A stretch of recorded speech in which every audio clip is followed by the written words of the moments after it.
During and after Katrina, evacuations forced New Orleans news media off the air. There was no way for reporters to relay life-saving information until LPB got a knock at the door. It was an unlikely partnership between commercial and public media that allowed critical information to remain on the air continuously. And it began a professional friendship with us and WWL-TV that continues to this day. Dorothea Wilson has more.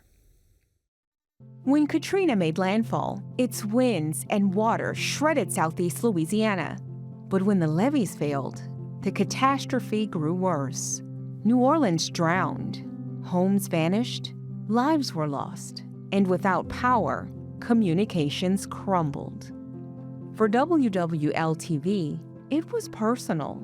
The city's CBS affiliate, on air for decades, suddenly lost its tower, its studio, and its signal due to looming evacuations. It was a tense time. Mike Haas and I were on the air, I think it was around 10 or 10:30 that night that the storm came in. And around that time, 10 or 10:30, they came up to the studio and said, "You have to get out. We're all going to the hotel because the storm is here. The storm is arriving." So we evacuated the station at that point and went to the Hyatt Hotel. For the reporters and anchors of WWL, the storm was more than a story. It was their own lives unraveling. Many had lost homes. Some were separated from family. But the desire to get the information out to viewers weighed heavily on them. They knew that in the middle of chaos, their words could mean safety or even survival. Flooding was everywhere.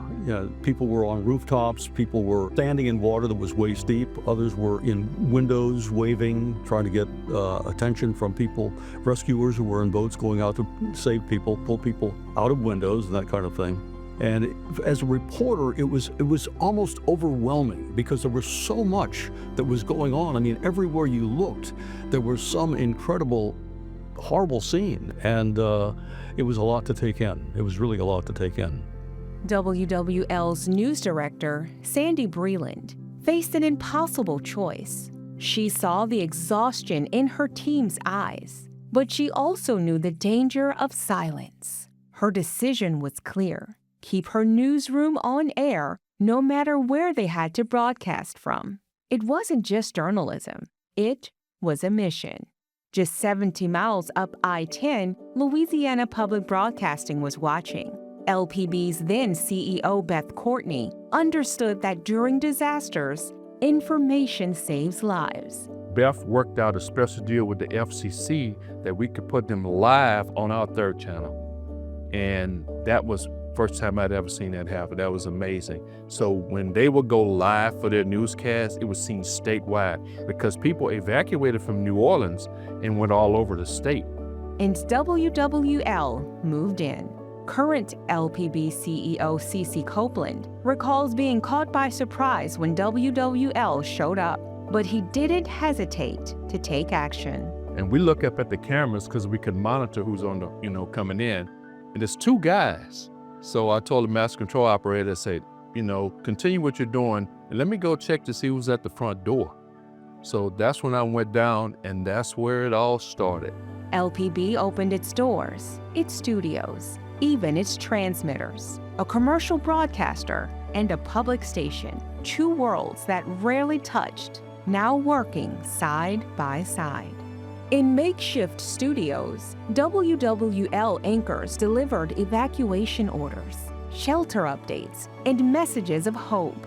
LPB engineers worked shoulder to shoulder with WWL staff, improvising around the clock to keep the signal alive.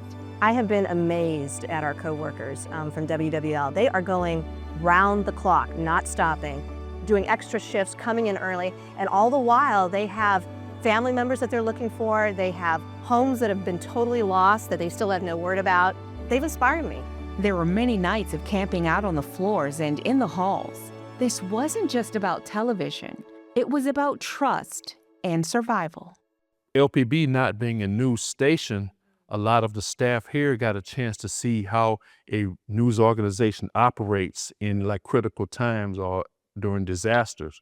In a disaster defined by isolation, the partnership between WWL and LPB proved that local journalism was still a lifeline. In fact, it was more than local. By keeping New Orleans' trusted voices on the air, the partnership carried urgent news far beyond Louisiana's borders. WWL anchors had no idea of the impact they were making.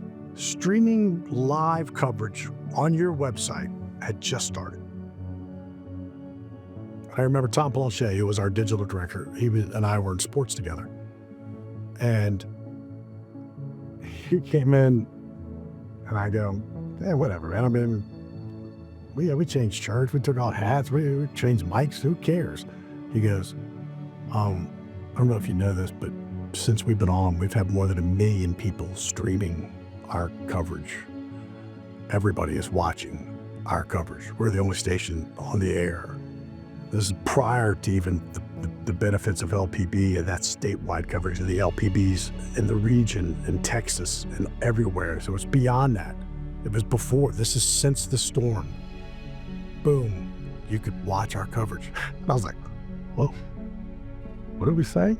Images of devastation, pleas for help, and stories of survival spread across the nation and the world. And that coverage brought something more: attention, compassion, and ultimately aid from people around the globe who answered Louisiana's call. It was rudimentary journalism at its best. We'll never have an opportunity to be a journalist like that again. It was pure. It was unfiltered. It was what you saw. It wasn't pretty, but it was, and we all knew at that point. One of the things that was really important, I think, is that we stayed on the air. We never went off the air. And even after we couldn't really, people didn't have TVs, they didn't have cable or anything like that, but we were on the internet. So people could watch us, in Georgia, in Atlanta, places like that where a lot of people had evacuated. So many people from New Orleans who had evacuated could stay in touch with what was going on. And it wasn't the only news that found refuge inside of LPB. New Orleans' beloved community radio station, WWOZ, also moved into the Baton Rouge studios. Known as the heartbeat of the city's music, WWOZ kept the sound of New Orleans alive, even while its streets stood silent. It really is that land of dreams. There's no other city. Hearing that music was more than entertainment. It was comfort. It was a reminder that the soul of the city still played on. Being able to bring to our listening audience some programming of some sort, of any sort, whether it was pre-recorded or done live, was a big boost. But it meant a lot for us to be able to come here and say, New Orleans is still alive. LPB has been such a wonderful source for information, not only nationally, internationally, but locally. For weeks, the partnerships endured, and when WWL finally rebuilt, the bond with LPB remained. Broadcasters nationwide hailed the collaboration as a model, proof that when competition is set aside, service to the public can rise above all else. And there are countless stories that can testify to that truth. My daughter was going to graduate school in Washington, D.C. What happened was she went to a gas station and she had a car with Louisiana license plates, and she's in Washington, D.C. And she's pumping gas, and someone says, "Are you from Louisiana?" And she said, "Yeah, I'm from New Orleans." And that's the guy paid for it. It was an emotional time. Nearly 20 years later, the story still resonates. Out of the silence of Katrina, WWL and LPB created a signal of hope, a reminder that in the worst of times, the mission of local journalism endures: to inform, to protect, and to connect us all.